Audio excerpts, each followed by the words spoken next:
네, 마감 시황 알아보겠습니다. 서령용 메리츠증권 부장입니다. 설 부장님 안녕하세요. 네, 안녕하십니까? 네, 회사를 바꾸셨군요. 네, 새롭게 자리를 바꿨습니다. 네, 축하드립니다. 자, 오늘 마감 시장 어떻게 끝났습니까? 네, 오늘 시장은 지수는 좀 플랫하게 마무리가 되었습니다. 코스피 지수는 3,224포인트, 전일 대비 약 2포인트 정도 상승한 반면에 코스닥은 981포인트로 전일 대비 약 3포인트 하락하면서 마감이 되었습니다. 수급적으로 보았을 때도 오늘 외국인 기관 모두 다 코스피, 코스닥 양매도가 나왔었고요. 반면에 이 물량들을 개인들이 꾸준히 사 모으면서 지금 계속해서 상승에 대한 베팅을 하고 있는 모습이 보여 있는 상황이고요. 지난번보다 지난달과 달리 전체적으로 상승장을 이끌고 있는 종목들에 대한 섹터들이 많이 달라지고 있는 모습, 시장의 변곡점이 놓여 있는 모습으로 볼 수 있겠고요. 코스피도 전고점을 계속해서 트라이하고 있는 모습을 볼 수 있겠습니다. 네, 간밤에 뉴욕 증시는 메모리얼 연휴를 마치고 6월 첫날 장을 시작했는데 좀 혼조세를 보였죠? 네, 말씀하신 것처럼 뉴욕 증시는 주요 지수가 제조업 지표가 호조가 나오면서 상승 출발을 했지만 차익 실현들이 매물들이 나오면서 일부 보합권으로 혼조세로 마감이 됐습니다.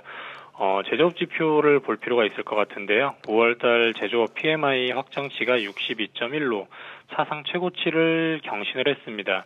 전월에 60.5와 시장 예상치였던 61을 상회하면서 사상 최고치를 확정을 해가고 있는 상황으로 12개월 연속 확장세로 작년 코로나 파급 이후에 계속해서 경기가 개선되고 있는 모습들이 지표로 확인이 되고 있는 모습들이고요.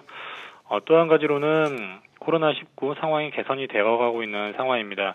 미국의 코로나19 신규 확진자 수가 6,700만 수준으로 작년 3월달 이후 처음으로 1만 명을 하회를 했습니다. 지금 미국의 질병예방센터 집계에 따르면 30일까지 성인의 약 60% 정도가 백신을 1회 정도 접종할 것으로 보이고 있는 상황이기 때문에 집단 면역이 형성되고 있는 과정이라고 보이고 있겠고, 그 부분에 대한 시장의 반응은 소비주들, 경기 회복에 대한 부분들에 대한 베팅이 많이 들어가고 있는 상황으로 보입니다. 네, 오늘 우리 시장에서 눈에 띄는 종목은 어떤 게 있었나요? 네, 국내 시장도 이러한 부분들을 이어받아서 과거 코로나 이후의 상장주들보다는 최근에는 계속해서 소비 회복주들, 즉 코로나 시기에 수혜를 받는 기업들보다는 백신 투여 이후에 집단 면역력이 생겼을 때 다시 소비가 회복된다라면 어떤 섹터가 회복이 빨리 될 것인가라는 부분들에 대한 논의가 많이 되고 있는 상황입니다. 그러한 것들이 가장 먼저 눈에 띄는 것들이 여행 관련주라고 볼 수 있겠고요. 오늘은 티웨이 항공 같은 것들이 신고가를 경신하면서 강하게 상승을 보였습니다. 지금 국제여행에 대한 부분들이 지금 일부 국가에서는 일부 허용이 되고 있는 상황인데, 이러한 것들이 국제선 재개에 대한 기대감으로 하반기 때 실적이 작년에 낮아졌던 기저효과로 큰 폭으로 전년 대비 YOY 큰 폭의 성장을 보일 것으로 보이면서 항공주들, 그리고 또한 티웨이 항공 이외에도 여러 대한항공, 아시아나항공 항공주들이 강세를 보이고 있고, 여행사들 또한 오늘 하나투어를 필두로 해서 여행사들도 모두 강세를 보이고 있습니다. 그 이외에도 두산중공업 같은 경우가 원전 수출이 활성화될 것으로 예상이 되면서 강세를 지금 11일째 상승 연일 올라가고 있는 상황입니다. 지금 국내뿐만이 아니라 특히나 환경보호에 앞서고 있었던 독일에서조차 녹색당에서 원전에 대한 필요성을 언급을 하면서 원전 수출에 대한 기대감들이 더욱더 고조되고 있고요. 두산중공업 같은 경우에는 원전 수출에 있어서 가장 큰 수혜가 볼 것으로 예상이 되고 있습니다.